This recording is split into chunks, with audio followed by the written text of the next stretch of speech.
Welcome back to another Professional Picks college basketball video.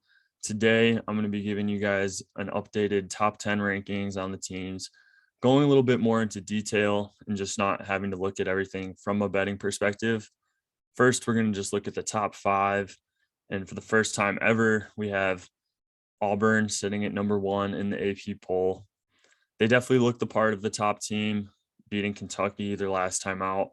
They also have Alan Flanagan back. He's played a couple games for them now, but once he fully settles in, this team's going to be even more dangerous, sitting at the number one overall seed. And the reason I mentioned here that Bruce Pearl is a genius is because last year when Sharif Cooper got suspended, Bruce Pearl then decided to self-impose the postseason ban on his team, knowing that they weren't really going to do a whole lot last year. They finished right around 500, weren't in March Madness contention regardless. And because of that, he opened them up to now be March Madness eligible this year when he's got the number one ranked squad in the whole country. Definitely a little fishy. It's his second, he's a second time offender with such allegations. He only got suspended 2 games himself. So a lot of analysts expected just harsher violations and just everything going against Auburn here. But he really played his cards right. They're sitting at number one. They are March Madness eligible. Just really a great job by him, although it was a little bit scummy. Gonzaga, we have sitting at the number 2. They're still definitely a top contender. Before they lost by 3 to Duke, everybody was talking about them going undefeated again with Timmy and Holmgren in the front court, and just not to mention all the other guys they had returning. They also lost to Alabama, so they're sitting at 17-2, but those aren't 2 bad losses by any means. Those are 2 teams I could easily see ending the season within the top 10. And then I think Gonzaga is pretty good here at the number 2 spot. They're going to be favorites the rest of the way. They can also pick up some good resume wins against BYU, San Francisco, and St. Mary's. I think this team's a little bit more dangerous now that they picked up those early losses. They're being talked about way less. The pressure's off. Last year, they had all the pressure in the world on them to go complete the perfect season. And even when they were undefeated early in this regular season, everybody was putting that pressure on them to go undefeated once again. Picked up a couple losses. The media's a little bit off of this team lately.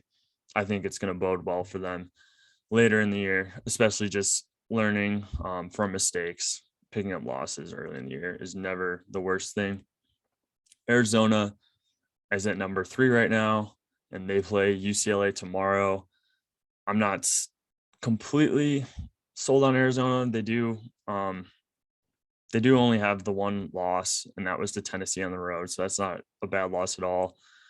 So Arizona looks like the team to beat in the Pac-12, but UCLA just got Cody Riley back. They play UCLA tomorrow, and then they also play USC and UCLA in the first week of February. So the Pac-12 is really going to start shaping out a bit here. If Arizona can get through that stretch, they can really solidify themselves in the top 10 for the remainder of the season. And if they pick up those wins, they'll even surpass Gonzaga for sure. That's just a lot to ask for, though. They do play tomorrow night at UCLA. So just want to pay attention to Arizona, UCLA, and USC. Those are the 3 teams to beat in the Pac-12. Whoever comes out on top, I do think will end up being a top 10 team, since they're all just sitting with about 2 to 3 losses, or 1, 2, and 3 losses respectively. Baylor at number 4. I just have to be honest on, I didn't think they were going to be that great, but the transfer James Aquino from Arizona, he's panned out extremely well. He's been a great point guard for them, as well as the freshman Kendall Brown. He's stepped into the starting lineup and been a stud for them. And that's not even mentioning all the player improvement from Matthew Meyer, Adam Flagler. Baylor really surprised me. I thought they were going to take a step down, especially after losing their trio of guards who were the best in the country. But everything's really gone just about as well as it could have for them. Even in the beginning of the year when they were undefeated and winning big games, the AP poll was only slowly moving them up. But I think they've definitely established themselves as a great team and right there at the top of the Big 12 with Kansas. And then I actually have Purdue here at number 5 instead of Kansas, just flip flop them. I just think that Purdue ends up with a 1 seed one way or another. They have the number 1 rated offense in the country. And if the team they're playing can't guard the post, then Purdue essentially is going to win every single game with Travion Williams and Zach Edey in the paint. Zach Edey's almost unguardable. He can't play a ton of minutes at the size he is, but he's extremely efficient in putting up numbers that are insane for just the 20 minutes he averages per game. Purdue also did lose to Indiana their last time out. That was a career game for Rob Finney. He had 20 while he's averaging 5, hit the big 3 at the end. I just think Purdue's in a really good spot here, especially with Michigan and Illinois not being the powerhouses that everybody thought they were going to be at the beginning of the season. As mentioned, we do have Kansas at number 6 because Ochai Agbaji and Christian Brown are an insane duo, averaging about 35 points per game together. I just think they're a little bit less deep as a team as Purdue. They have great posts still in McCormick and Jalen Wilson, but they haven't really been able to get a great solid contributor out of their 5 or their last starter. It's been DeJuan Harris lately. And that's why I'm just a little bit down on Kansas, is because Remy Martin hasn't been as advertised. He was preseason Big 12 Player of the Year. They still have the 3rd overall offense, so it hasn't mattered because Agbaji and Christian Brown have been insane. But Remy Martin's only averaging about 8 points, and he's played himself onto the bench. I just think that's going to hurt because they're not an insanely great defensive team. Just having Remy Martin, if he was that really solid 3-point shooter, that last perimeter player they needed, I think that would have been huge for them. I just think it's going to come down and hurt them eventually at the end of the season. And then Houston at number 7, they've been moving up because they've still been winning, but Marcus Sasser underwent season-ending foot surgery a couple weeks ago. So I just still also can't get fully behind Houston. I guess I was a little too harsh on Kansas. They're still a great team.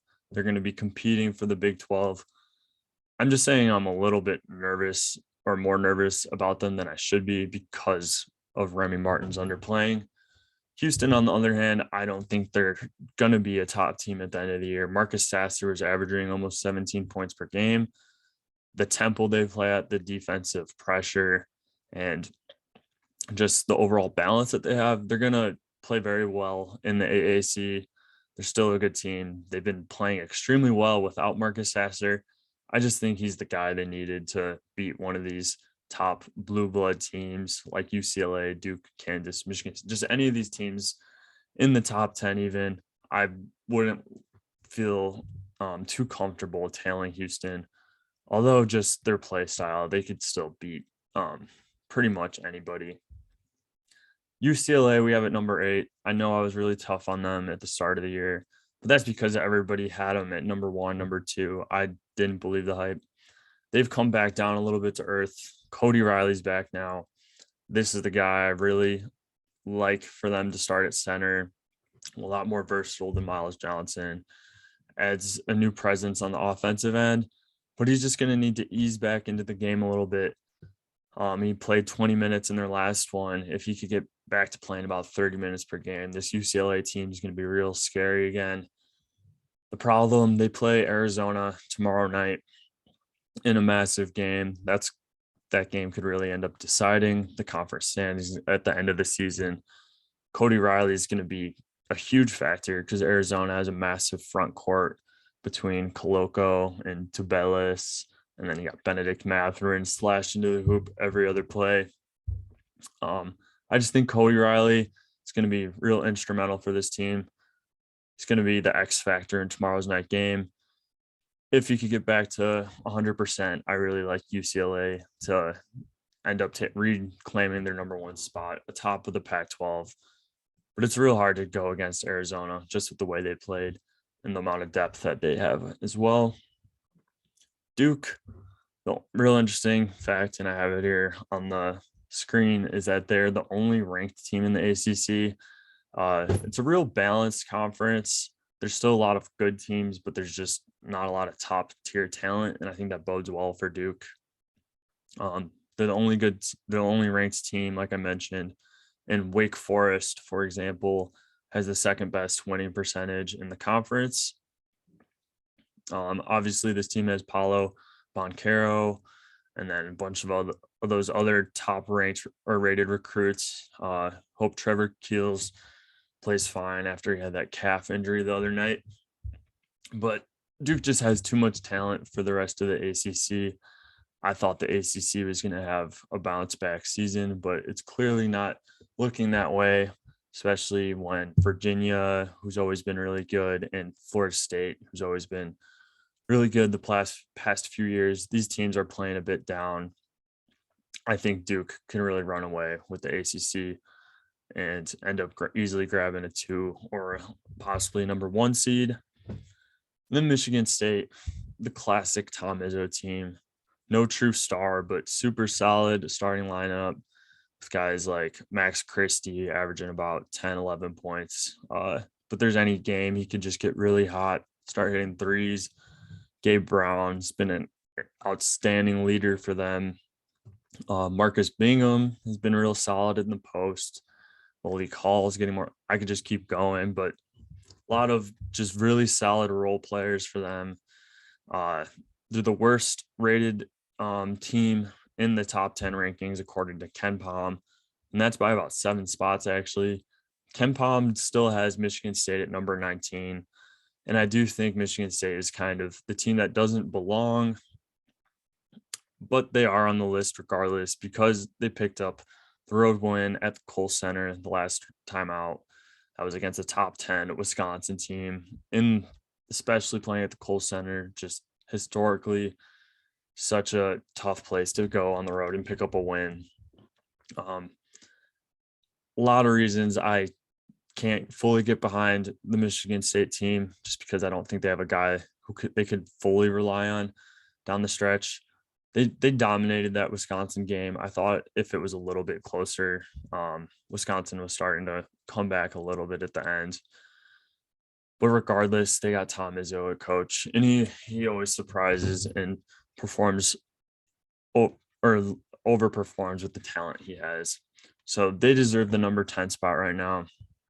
I don't think that's going to end up being the case, especially because they play at Illinois tomorrow night. So between Michigan State playing Illinois tomorrow night and then that Arizona versus UCLA matchup, you're definitely going to see some changes here in the top 10. This was my updated top 10 though with the news. I hope you guys enjoyed it. I am thinking about putting out a play on either that Michigan State versus Illinois game or the Arizona versus UCLA. So please let me know which game you guys would rather hear about in the comments. And I would love to get that one out for you guys tonight. Hope you guys enjoyed this one. If you haven't liked and subscribed already, please do so. And I wish you guys good luck this week on your bets.